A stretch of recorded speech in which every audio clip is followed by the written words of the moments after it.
Have you ever heard of a disappearance so bizarre, so tangled in lies, blood, and mystery, that even decades later, no one can say for certain what truly happened? Today on AR Mystery Hub, we're diving deep into one of Europe's strangest unsolved mysteries, the Godard Family Disappearance. If you love mysterious stories like this, don't forget to subscribe to AR Mystery Hub and hit the bell icon, so you never miss our next deep dive into the world's most chilling cases. Now, let's begin. Musical note, music shifts to suspenseful tone. It's the early hours of a quiet Wednesday morning in 1999, off the French coast. A small fishing vessel cuts through the morning mist when the crew spots something strange, a lifeboat drifting silently across the water. Curious, they pull alongside and look inside. No people. No life. Just two items. A jacket. And a checkbook. The name on it is chilling, Dr. Yves Godard, a 44-year-old physician from Normandy, France. He and his family, wife Marie-France and their two young children, Camille and Marius, had recently vanished at sea. At first, authorities assumed this is a tragic boating accident. Families get lost at sea all the time. But what starts as a routine search and rescue mission will soon unravel into one of the most bizarre disappearance cases Europe has ever seen. This is the Godard family mystery. Musical note, music builds. A week later. Police receive a tip, a suspicious van has been sitting for days in a parking lot near St. Malo on the French coast. It's a Volkswagen T4 camper van. The plates? Registered to Dr. Yves Godard. When officers open the van, their initial assumption of a simple accident at sea vanishes instantly. Inside, they make three terrifying discoveries. Bloodstains throughout the interior, in amounts suggesting a serious, possibly fatal injury. Used morphine vials, indicating powerful sedatives had been administered. Cleaning products and motor oil, evidence of a hurried attempt to clean up blood. This was no accident. This was the scene of a crime. The next stop is the Godard family home, a quiet house in rural Normandy. What investigators find there is just as disturbing. Blood hidden under flipped couch cushions. Fine blood droplets on the stairwell wall, at neck height, evidence of a violent injury. A mattress with a large bloodstain soaked through its underside.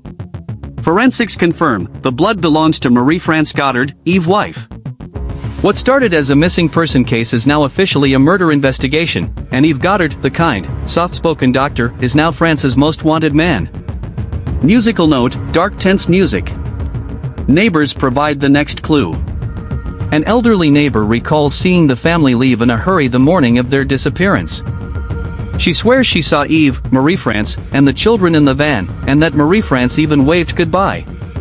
But the official record says otherwise. Yves had rented a sailboat, the Nick, weeks earlier. When he picked it up at the harbor, only he and the children boarded. So, did Yves kill his wife before the trip? Or did something happen at sea? The timeline makes both theories chillingly plausible. By September 10, 1999, French authorities issue an international arrest warrant. Interpol uploads his profile to 190 countries. Ports, ferry terminals, and private airfields are all on high alert. But Yves, his children, and the sailboat Nick are all gone without a trace. As investigators dig deeper, Yves' double life begins to surface.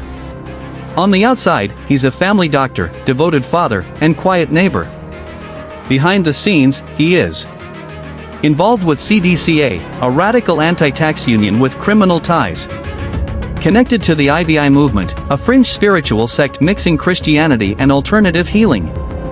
Severing financial ties with the French state, moving assets into offshore accounts. This isn't just a missing family. It's the unraveling of a man living a secret life on the edge of society.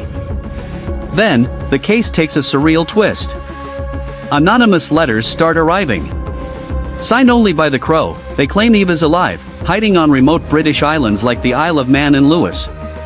Multiple witnesses confirm seeing a Frenchman with two children, matching Yves and his kids, checking into small hotels. But there's no hard evidence, no photos, no signatures. Was Yves truly on the run with his children? Or was someone deliberately misleading the police? Soon, Yves' personal belongings, medical license, bank cards, and business cards start washing ashore. Here's the strange part, they're in perfect condition, far too pristine for items supposedly lost at sea for months. Then, a life raft and life jackets appear, but with cut canopies and missing gas cartridges, suggesting they were deliberately staged to mimic a shipwreck. The evidence now paints a disturbing picture. Someone is orchestrating a disappearance, leaving just enough clues to confuse investigators. Musical note, ominous build-up. Then, the tragedy becomes undeniable. January 2000, fishermen pull up a duffel bag tangled in their nets. It contains Yves' belongings. June 2000, a human skull fragment is recovered. Forensics confirm it's Camille, the Godard's 6-year-old daughter. 2006, more bones are found, this time belonging to Yves himself. The father and daughter are now confirmed dead. But Marie-France and young Marius? They're still missing. The deeper the investigation goes, the stranger it gets. CDCA's leader, Christian Busset, is mysteriously assassinated. Yves' insurance broker, tied to offshore accounts, dies in a highly suspicious plane crash. The Crow sends one last letter, leading police to human remains in a cemetery dump remains too decayed for DNA testing. The trail goes cold. By 2012, after 13 years of searching, the French justice system officially closes the case. All that remains are fragments. A dead father. A dead daughter. A missing mother and son. A boat that never resurfaced. And anonymous letters from a mysterious crow. To this day, no one knows. Did Yves Godard kill his family? Or was he a pawn in a darker conspiracy? Who was the crow?